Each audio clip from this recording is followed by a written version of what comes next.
special presentation of CBC Sports.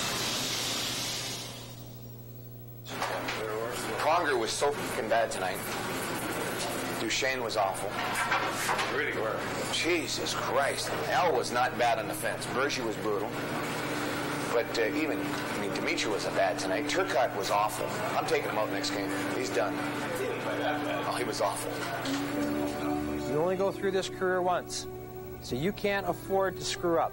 You can't afford to be making mistakes. We're going to keep growing the game and making it bigger and better. And as the money grows here, don't change. I want to be in a position to average out 1-5. Jesus Christ. You're fighting for a job here, and unless we see you be more assertive, you're going to Kentucky Friday morning. Why, Dinch? Why? You got no chance to get the puck anyways. Maybe it is time to think about 2 officials and 1 linesman. Should have a Canadian division. That's right. Right, you guys up there. Yeah, that'll do it. If we continue to grow, then our shot in the barrel will come also.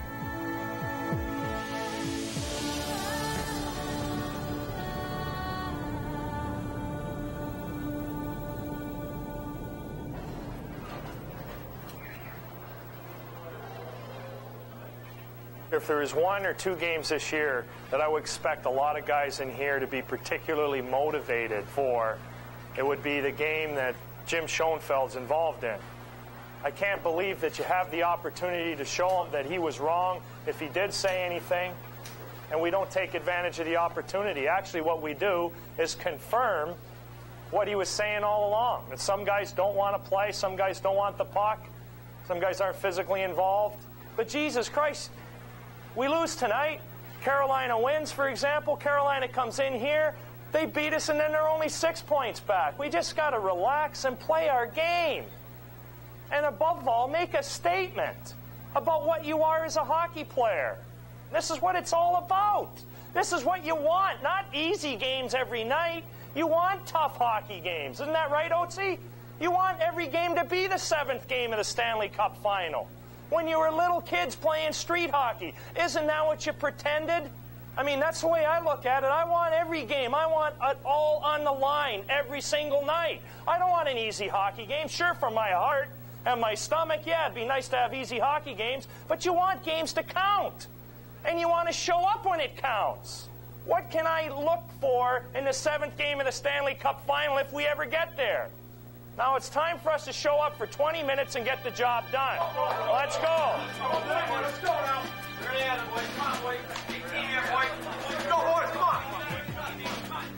Pick us up, get us up. Let's go.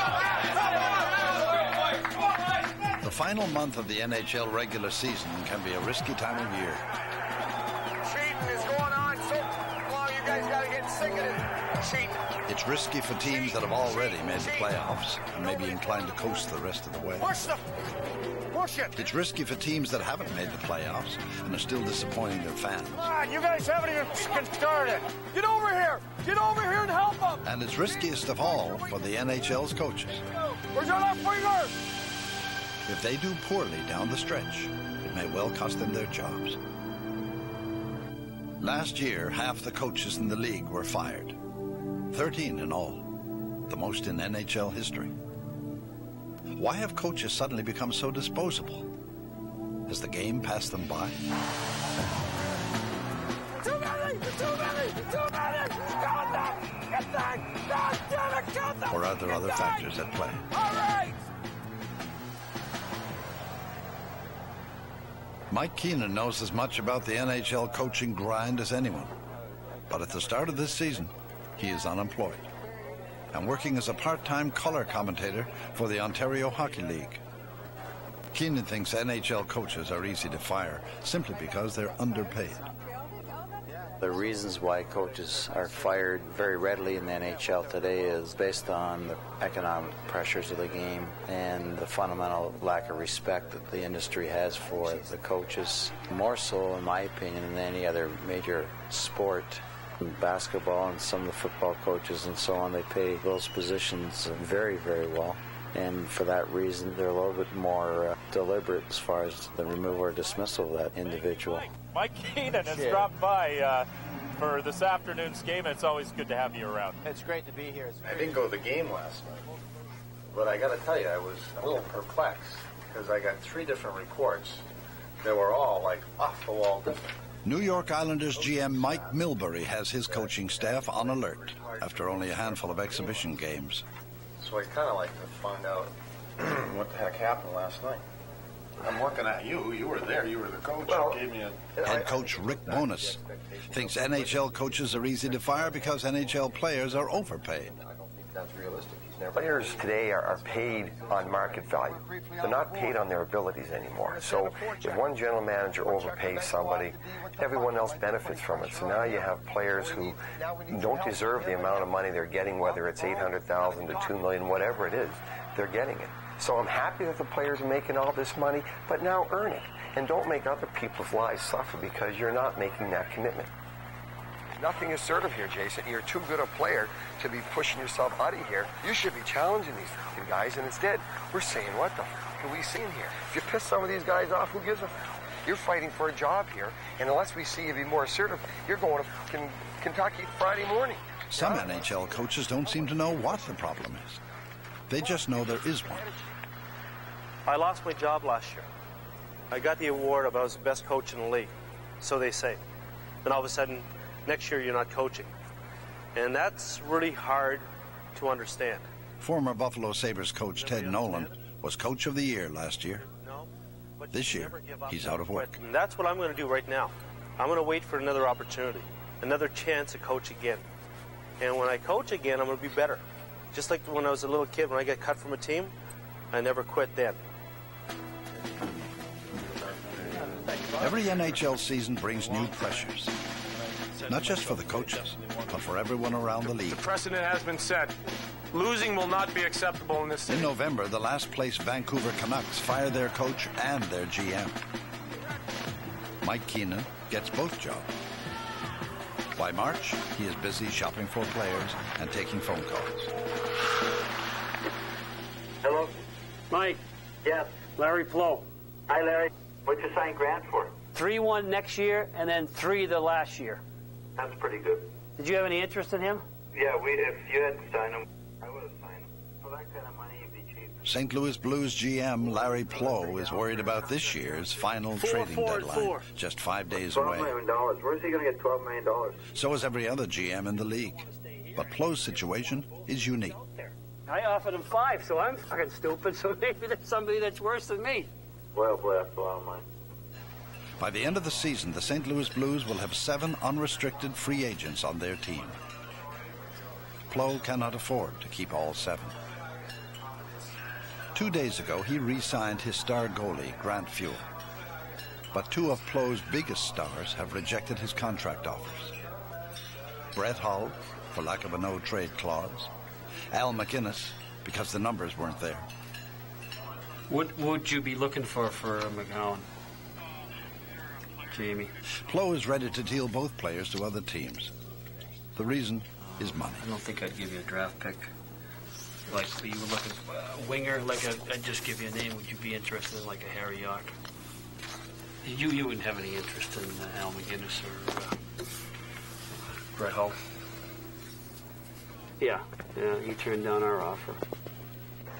We'll be at carousel number 2. Many NHL teams could use a Brett Hull or an Al MacInnis, but only a handful of teams can afford them. The Edmonton Oilers cannot. Has anybody seen our bus? The Edmonton Oilers chartered a bus. It's a hockey team. I don't know anything about that. Well, there you go. With one of the lowest payrolls in the league, the Oilers have to watch every penny. No, ma'am. It's our own bus. We hired it. We rented the bus. Even so, the club is in the hunt for a playoff spot. Edmonton's season comes down to 3 critical road games. Coach Ron Lowe knows winning them won't be easy. One game's not going to make a damn bit of difference. We're in a situation where we have 3 left, and I don't think we can lose another one.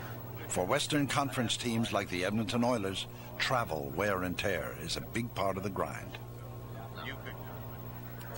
You know, in the 80s when the hockey club was as good as it was, I would have liked to have seen that hockey club play in New York or, say, New Jersey or Philly. because I don't think that hockey club had any idea how many goals it could have scored if it wasn't tired some nights. We've kept our teams young for that exact reason. I don't think you can travel and be 35 out here at 34. It's not just, it doesn't work, and it has a big toll. And you can kid yourself, and we can kid ourselves, and we can talk to the players however we want to talk to them. But definitely it does take a toll on players.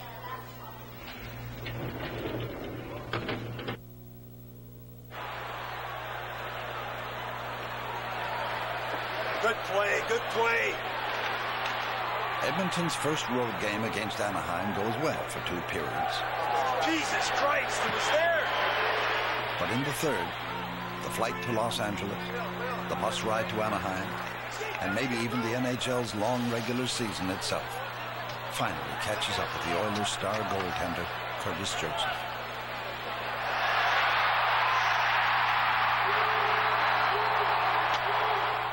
Curtis wasn't sharp at all. He can't let in a bad goal because we may not get it back.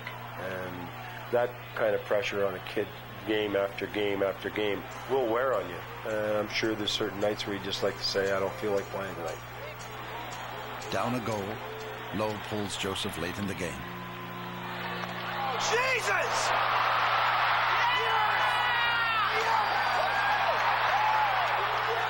The move pays off. But then it happens. An 82-game season and the whole year can come down to a loose rebound, a missed penalty call, or in the Oilers' case tonight, a game-tying goal that gets called back by the officials. The Ducks go on to win 4-2.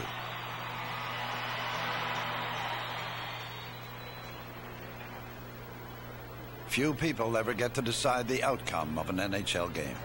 Hello, how are you? The league has just 27 referees and 31 linesmen.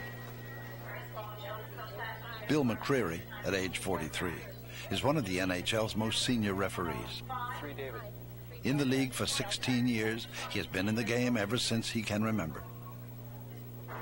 I played junior hockey in the 70s and played major junior in Ontario as a 17-year-old, and I didn't have the ability to continue on at a professional level.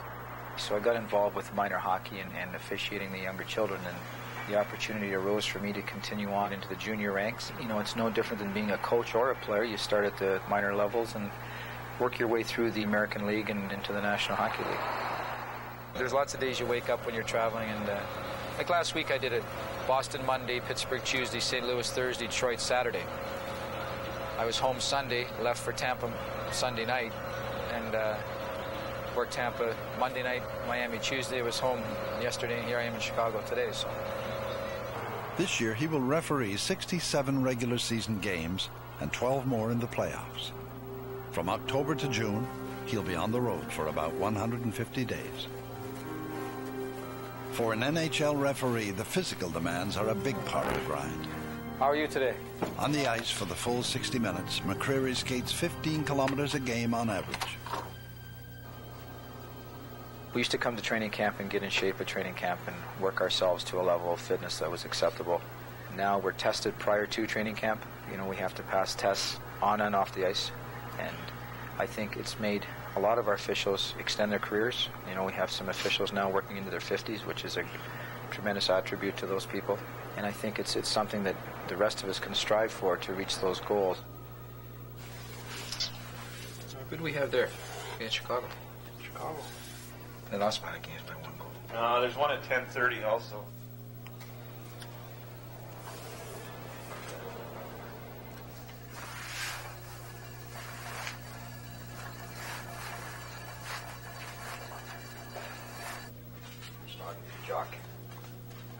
Come on, Andy. Here we go. Come on, Andy.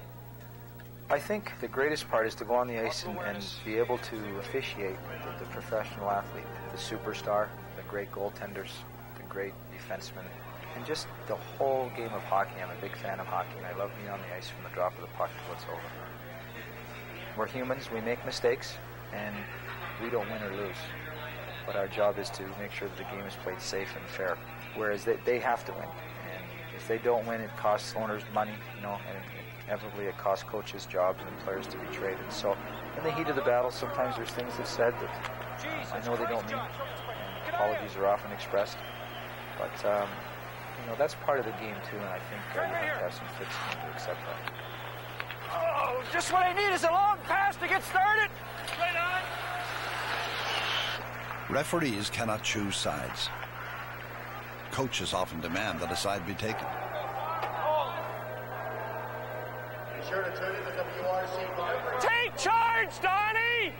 Why do you let it get to that? Tonight in Washington, the Phoenix Coyotes' Jeremy Roenick, JR, takes a hard run at Washington's Sergei Gonchar. What the f is that? No penalty is called. Donnie, wait the f up! A game's outcome can depend on whomever is calling it. How can he miss that? Washington coach Ron Wilson likes to keep close tabs. Donnie, do you have a refereeing school? This is sort of my hobby. I even go so far as to keep the stats on referees, which surprises referees. We get 5 power plays to 4.5, for example, maybe a little less than an obstruction a game. I look at these things for misconduct penalties, for example. Some referees are more prone than others to call 10-minute misconduct. So what that tells you, you can talk to some guys and you can't talk to others, and I think it's important for your players to know. Computers have become a staple item of the NHL grind. With the difference between winning and losing so small, teams look for any advantage they can find. Where they were. The dot tells you where we had them averaged. This gives you an idea of the degree of agreement. So the larger the error bars, the more disagreement there was on a prospect. So you look at Lecavalier Legwand, the degree of the disagreement is quite small. First-round draft picks are a multi-million-dollar investment. Scouts are under mounting pressure to invest wisely to find the young players best suited to their team. For scouts around the league, this year's upcoming entry draft is focused on 2 future NHL stars. Vincent Lecavalier, a Quebec Major Junior Leaguer out of Rimouski, and David Legwand, an Ontario Hockey League player out of Plymouth. I think Lecavalier, I think he's got a little more upside to him than Legwand. He's going to be bigger, he's going to be stronger, and I think he has a little bit more of a meaner streak in him. The toughest thing in hockey is scoring goals, and I think this guy is really gifted. They compare the guy to... Colorado has 4 first-round draft picks, but only a remote chance of picking first or second.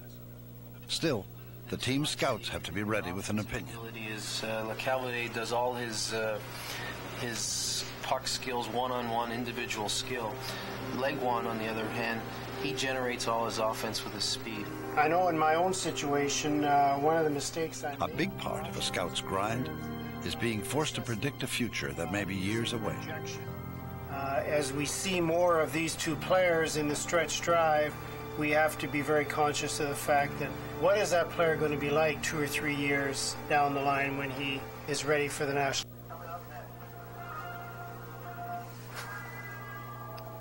The NHL regular season is an endurance test.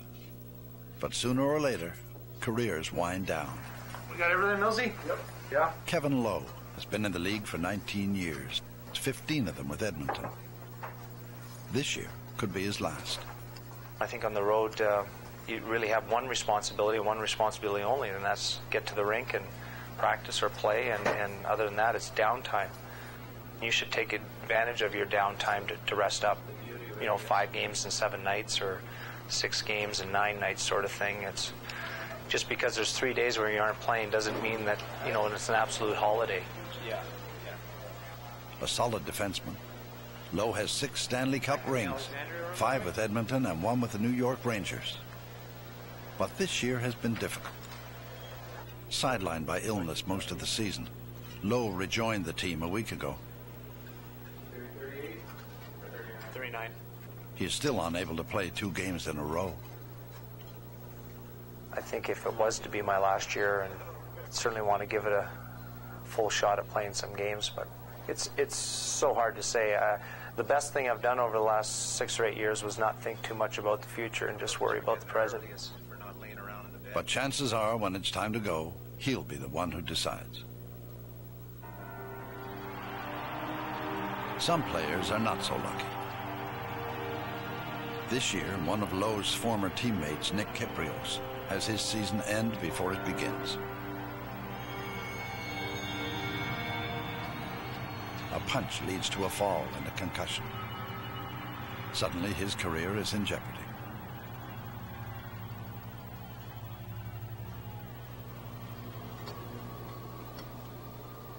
Like I was constantly hungover, where you just can't shake it off. It's not like you sleep it off, or you wake up the next morning and kind of go about your business. It's just kind of like an ongoing battle, and you start off thinking it's a day-to-day thing, and then all of a sudden your day-to-days go week to week, and next thing you know, you're 3 or 4 months into it, and you're like, when is this going to end?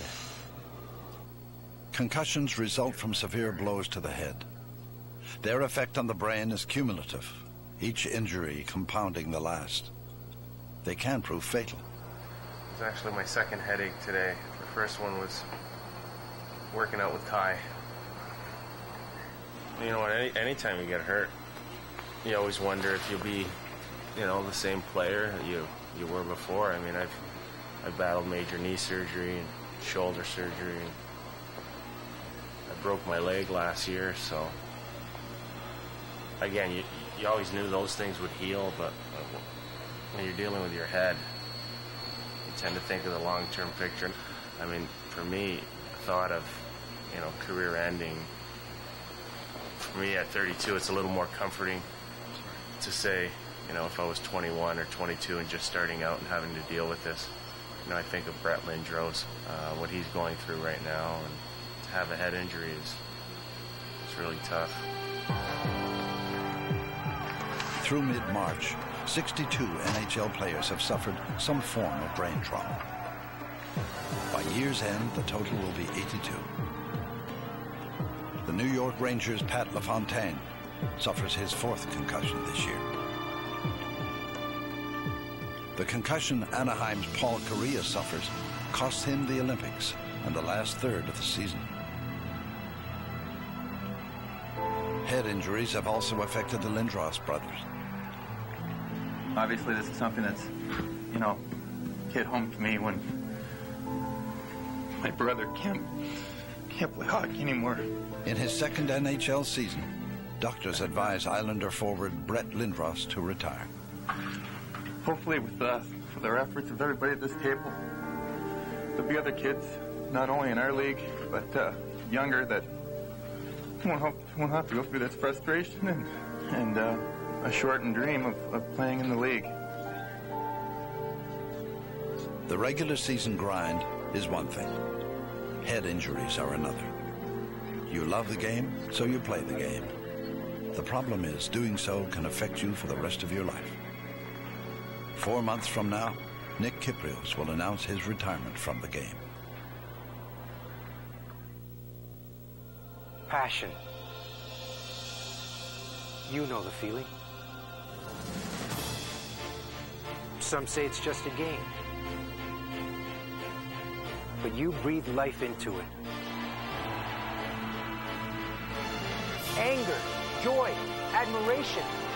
It's how it makes you feel. It's not about the contracts, the crowds, or the glory. It's about staring fear in the eye and not giving in. Playing past the pain and going for it all. You make it what it is and what it will become. Strength, pride, courage. It's more than just a game. It's who we are. It's who we will be. It can unite a nation and define a country. It's our game, and nobody can take that away. It's tradition. Keep it alive. The one and only Hockey Night in Canada on CBC.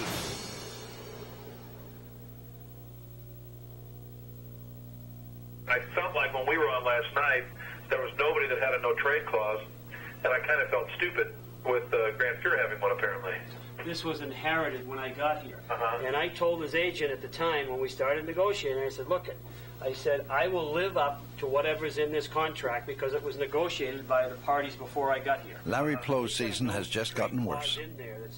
When Brett Hull asked for a no-trade clause in his contract, Plough said no. Now it has gotten out that Grant Fuhr has a no-trade clause in his contract. But I said, Hull is July upset. 1 comes and there's not a So are the contract St. signed, Louis media.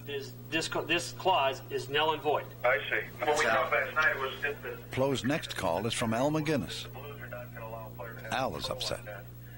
At yesterday's press conference, Plough indirectly revealed the terms of the McGuinness offer. Hello, Al, how you doing?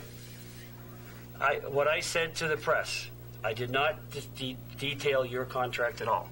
I said I gave them figures that totaled different contracts, like between Brett and yours, and I told them that I compared yours as a comparable to Scott Stevens, sorry. And they figured out exactly what it was. You know, I mean, there was no negotiations going on, and I had to say something. And again, I apologize to you if you feel that was too detailed. You look at the hockey side, you look at the PR side. Well, up in the PR side, one little thing. I should have got up in the press conference. Part of the whole thing should have been that if we ever inherited a no-trade contract, that we'd have to live by it. It would have been simple. There would have been none of this today. 15 years ago in this business, nobody cared about PR or marketing. Oh, shit. Dealing players is hard enough. Dealing with their opinions of your work doesn't make it any easier. Plough's next call is to Dallas Star GM Bob Gainey. We haven't been able to sign Al McGuinness or Brett Hull. And we've pulled the contracts off. And we're not going to talk again until July. And I was just wondering if you had any interest in Brett Hull. Where was McGuinness on his dollars? We had offered 4, 4, and 4. We wouldn't be able to even absorb part of that money, so I think we would not be a serious player in that game. No. The average NHL player makes more than $1 million US a year.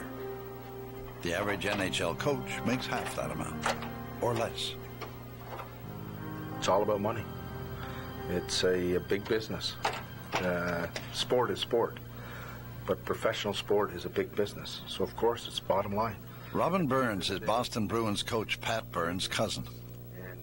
It was never his intention to become a coach's agent, but after negotiating Pat's deal with the Toronto Maple Leafs 5 years ago, Robin's phone hasn't stopped ringing. I was leaving when Nermeyer was coming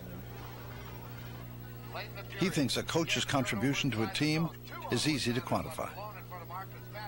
I guess you have to look at the guy's record, the orchestration of the lines. Was he able to match lines well? Was he able to put a power play together that had a fairly decent percentage? His penalty killing strategies. Where should they be paid? I think they should be paid a minimum of halfway down your payroll. What's the average salary in the National Hockey League? Close to $1 million now. They deserve $1 million, and some of the coaches deserve $2 million and $3 million, because I think that they are responsible in many cases for winning. And if the budget is not there because player X is taking it all, I think you're being penny wise and pound foolish. Get up here. Detroit's Scotty Bowman is the highest paid coach in the NHL at $1 million US a year. A few other coaches are not far behind. If Robin Burns has his way, every coach in the league will soon be earning that kind of money. He wants to see coaches' salaries pegged to players' salaries, which have been going up and up. Neil? Hi. Finally. I think Mike was under the expectation at any rate that you're going to sort of make your best offer. And Saskatoon-based player agent Herb Pinder has a lot to do with average player salaries going up. Pinder represents 25 players, including New York Ranger goalie Mike Richter. Like Hull and McInnes, Richter will be a free agent this summer. He'd like to stay in New York. And this just comes directly from Mike. If in the 7 to 7.5 area, I think there's a pretty good chance it'll be an easy decision. The most important role an agent has is managing money. The dollars now are huge. It's extremely complex. You're dealing with cross-border issues. You're dealing with tax issues. You're dealing with long-term financial well-being. It's really a lifelong relationship. If it works, it becomes a family issue, not just a player. It's a huge, important responsibility. 20-year-old Chris Height will join the Oilers farm team in Hamilton next year. 25 years ago, Pinder represented Chris's father, Bill, when Bill played for the Buffalo Sabres. Is financial independence. A lot has changed since then. Taxes, for one. The whole time. What do you think you're going to pay in tax? Over 3 years. Just give me a number. Out of my salary, you mean? Out of everything? Out of everything? Just give me Would you believe? A couple hundred. $1.34 million over the next 3 years. That's what you'll pay in tax. That you'll pay in tax. You're paying almost 50%. On the assumption. If you make $2.3 million, you pay almost half in taxes, so you're going to pay over $1 million in taxes. This year's grind has been an unusual one for Sergei Fedorov. For 6 months, he remains an unsigned Group 2 free agent with the Detroit Red Wings. During the Olympics, Fedorov finally receives an offer. Only it's from the Carolina Hurricanes. A deal worth $38 million US over 6 years, 28 of it in a conditional lump sum payment. I mean, I'm not going to talk about... No, that's fine. No. Listen to me for a second. I'm not going to talk about an offer whatsoever because I'm here for Olympics. Detroit goes to the conference finals, or Carolina, they're saying that he gets a bonus because he gets a present value, but they're getting the corresponding revenue to offset it. Fedorov is one of the best players in the league. Detroit doesn't want to lose him. Detroit challenges the legitimacy of the Carolina bonus payout offer, arguing that it violates the collective bargaining agreement the NHL has with its players. An arbitration hearing follows. So when you do an offer sheet, they are designed to be unpalatable. In a conference call, the NHL sides with Detroit, arguing against the deal. The NHLPA sides with Fedorov, arguing for the deal. You go after a particular player, you go after him on a club that will find it either difficult or distasteful to match. Teams compete with each other. What Carolina did is they put together an offer sheet that they thought would best allow them to have the opportunity to sign Sergei and have him play for them, and for payments at certain times based on team accomplishments. And the league kicked it back. Their interest is to keep player salaries down. The arbitrator looked at the case and said, in the context of the collective agreement, is this in violation and derogation of any of the provisions? And it wasn't. In the end, the decision goes Fedorov's way. Detroit, with its sights set on another Stanley Cup, agrees to match the Carolina offer. When I saw the offer sheet from Carolina, I as a coach, I said, what's 5 first-round draft picks going to do for a hockey team? I mean, certainly I won't be here. Maybe in the long run, some of the players would be, but the urgency of Detroit to win is now.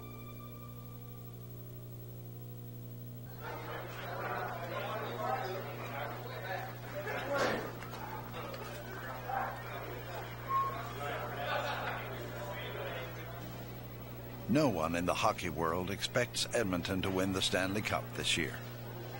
But every NHL playoff game is worth $1 million in additional revenue to the host team.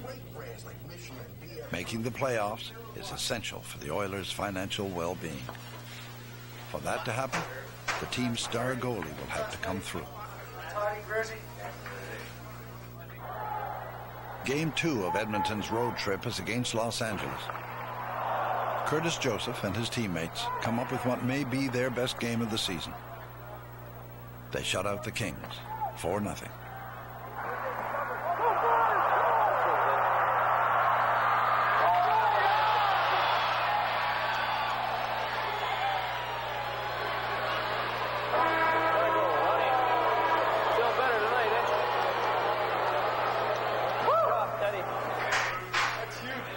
Everywhere around the league this season, it has been the year of the goalie. Recently, scoring chances have been going up. Goals scored have been going down. NHL decision makers think they know why. We're always trying to do things to improve scoring or scoring chances. And no matter what we do, even with all the power plays and everything else that are being called now, the goals aren't going up.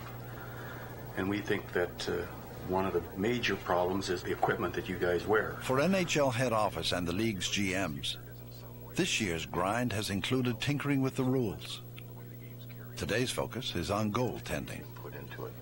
And that's where the idea started from. Honestly, I don't think equipment is that big of a thing right now in the NHL. 5 NHL goalies are invited to the NHLPA office in Toronto to discuss what changes, if any, the league should consider making next year. But the biggest problem in the NHL is the game has improved defensively. Everybody is good defensively. And now there's no scoring chance. What's going to be the difference if we play with 10-inch pad and 5-inch blockers size or 2-inch this and that? If there's no scoring chance, it's not going to change anything in the game, in the scores. Why do you add an extra inch if it doesn't have any significance? Because it was there. But it's not going to make a big deal on me. No, we're not. If you remember one thing, when I started in the league in '85, most of their goaltenders were short guys. They were not big guys. Now, you draft guys that are 6 feet taller. If they're not 6 feet, you don't draft them. We want you to be able to perform to the utmost degree, but we don't want to also make the nets bigger. In other words, only so much can be seen when you shoot. And if you talk to the shooters and you talk to other people, and we've talked and we've had these discussions, and now what's happening is the players are not seeing the net like they saw, and inches do mean a lot. When the obstruction rule changed, and more penalties were being called and less hooking and holding, the average number of scoring chances went up. The average number of goals didn't. And that's a pretty strong indication of something where the balance may not be quite right. Now, I'd be the first to admit that I'm not here to just protect my hand. I want to be as big as I can. Within the realm of the laws, be as big as I can. Because the more pucks I stop, the better it is for me. Look at the gloves. I mean, the cheater, such as... Is this your glove? An old one. There was never a cheater portion to the glove. Okay, there was never a cheater portion of the glove until Glenn Chico Rush changed it. Okay, and linked the cuff between here and there. This isn't about punishment or making it harder. It's about being fair. Because if somebody's got shoulder pads up to here, and yours are only down to here, it's like you said. At some point, well, maybe I should start wearing a bigger sweater. Everybody else does. Yeah. Goalie equipment will be smaller next year. Padding will be form-fitted and uniforms reduced. All in an effort to make the game offensively minded and more exciting for the fans. There has to be some restrictions. I hear players saying, like Gretzky says, I got 50 or I got 92 goals one year, but anybody who scores 50 now in this league is unbelievable because of the goaltending equipment. And I hear that a lot with different players. Dougie Weight says, I hate playing against goalies who look big. To him, it's up here, and he can't score. And I agree, there's got to be restrictions, and I wouldn't mind restrictions. Then everybody can say, because I hear people say, well, Patrick's pads, they're huge. We can't score. His pads are huge. And I've seen Patrick's pads, they're normal. And what we say is everybody gets tested, they're legal.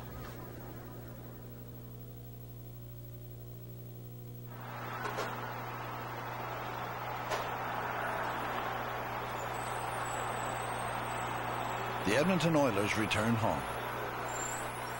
Game 3 of their final road trip of the season will be tomorrow night in Calgary, a showdown with their traditional rivals, the Calgary Flames. But leaving Los Angeles is no easier than getting here was. The players check their own luggage and kill some time.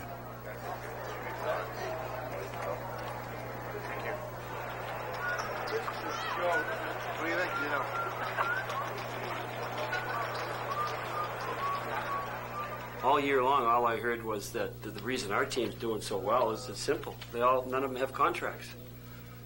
Now they're not going to do they're not going to do well anymore because we've made such a distraction. We offered 2 guys $27 million and they refused it. That's a distraction. Why is there a disruption of the trading deadline has passed. Larry Plow has received no offers for his 2 biggest stars. Just ongoing disruption in the team's dressing room. In July. You think we wanted to get up there and tell them that we didn't have Brett and didn't have Al? I haven't had one phone call. I've made phone calls, but nobody's called me on them because I don't think it's there. Because teams don't want to do this. They've seen what's happened in the past with Gretzky and Belfour, and I think teams are a little bit hesitant there that pay a high price to say that now we're going to win the cup. we feel we're competitive with any team in the league. As far as when it comes to trade talk, I really don't like it. But it is part of this business. Plough was able to make one deal. One of the assets that we would use to try to get a defenseman would be Harry York. He's 24, and if we could get Center Harry York will finish this season with the New York Rangers. between the ages of, say, 26 and 29, that would be our asset. With the trading deadline passed, the league's attention shifts back to hockey. For players, the tension of not knowing where they'll be playing is over. For coaches, the question of who will be in their lineups has been settled. It is time to make a playoff run. And who knows, maybe even win the Stanley Cup. Hey, boys, that probably could have been our worst period of hockey all year, and we didn't lose the period. So think how lucky we are. Take advantage of it, but that was a horseshit. But for the coaches, it's the same old grind. If the players have an off night, if the referee misses a call, Good job. if the scouts have guessed wrong, Good job, Eric. That's it. Be looking for the if injuries claim the team's best players, if the goaltender cannot stop the puck, it doesn't matter how well prepared the coaches are. It doesn't even matter how much they're being paid or how little. The hardest part of the coaching grind is knowing that the game can only ever be won or lost by the players out on the ice.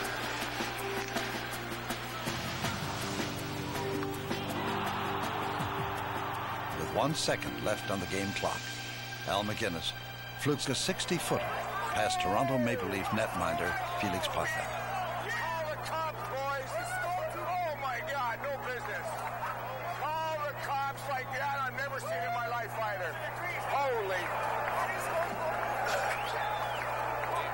What can they say after a game like that? They're going to have to shoot For Felix. Potvin, the year of the goalie ends early. He'll be under review for the rest of the season. Jesus Christ. Al was not bad on defense. Bergie was brutal. Potvin is not alone. But Dimitri wasn't bad tonight. By the end of this season, many NHL head coaches will have lost their jobs. He was awful. The New York Rangers will be replacing their head coach, Colin Campbell. The Philadelphia Flyers will make Wayne Cashman an assistant coach and bring in Roger Nielsen to run the team. This turns out to be Mark Crawford's last season with the Colorado Avalanche. Rick Bowness is no longer behind the New York Islanders bench. With his team out of the playoffs, GM Mike Milbury decides to take over. This is a very visible and erratic profession based on one thing, winning and entertainment value. And if you're not doing that, then management and the ownership can't afford to keep going that way because you'll lose people. And it's expensive to lose people's interest.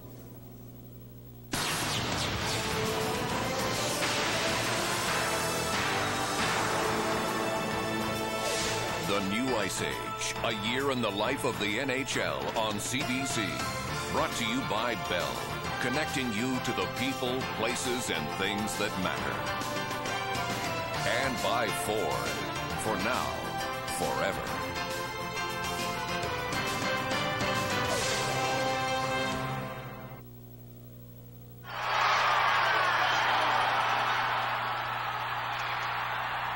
It's another Battle of Alberta grudge match. In a game that includes 90 penalty minutes and 4 game misconducts, the Edmonton Oilers have triumphed over the Calgary Flames 5-4.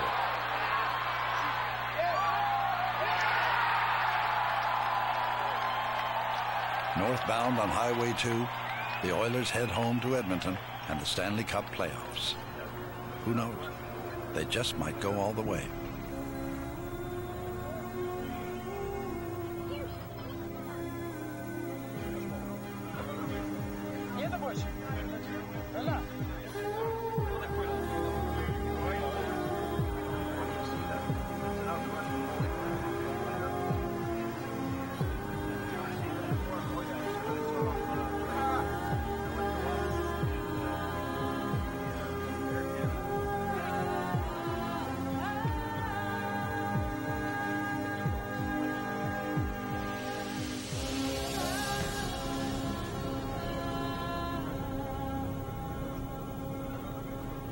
the bush.